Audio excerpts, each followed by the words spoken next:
HMSന്റെ നേതൃത്വത്തിൽ തയ്യൽ തൊഴിലാളികളുടെയും നിർമ്മാണ തൊഴിലാളികളുടെയും കുണ്ട്ര മേഖലാ നേതൃത്വ ക്യാമ്പ് കണ്ണനല്ലൂർ വ്യാപാര ഭവനിൽ നടന്നു.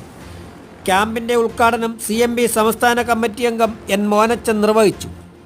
കേരള പ്രദേശ് കശുവണ്ടി തൊഴിലാളി Congress general secretary KRV Sahajan, INTUC ദേശീയ സമിതി അംഗം KV ഷഗാൽ എന്നിവർ ക്ലാസുകൾ നയിച്ചു. CMB സംസ്ഥാന കമ്മിറ്റി മെമ്പറും കരുനാഗപ്പള്ളി ഏരിയ സെക്രട്ടറിയുമായിരുന്ന KG ഗോപി അനുസ്മരണ യോഗ ഉദ്ഘാടനം KMF സംസ്ഥാന വൈസ് പ്രസിഡന്റും CMB സംസ്ഥാന കമ്മിറ്റി അംഗമായ ശ്രീലത ഉദ്ഘാടനം നിർവഹിച്ചു. നിലവിലെ തയ്യൽ തൊഴിലാളികളുടെ ക്ഷേമനിധി ആനുകൂല്യങ്ങൾ ഇരട്ടിയായി വർദ്ധിപ്പിക്കണമെന്നും HMSന്റെ നേതൃത്വത്തിൽ തൊഴിലാളികൾക്ക് ഇൻഷുറൻസ് പരിരക്ഷയുടെ പ്രത്യേക പാക്കേജ് നടപ്പിലാക്കുവാനും ക്ഷേമനിധി ആനുകൂല്യത്തോടൊപ്പം തന്നെ യൂണിറ്റിൻ്റെ പരിരക്ഷ ആനുകൂല്യങ്ങൾ നൽകുന്നതിനും ക്യാമ്പ് തീരുമാനിച്ചു. റംല, ബേരാസിമുദ്ദീൻ എന്നിവർ സംസാരിച്ചു.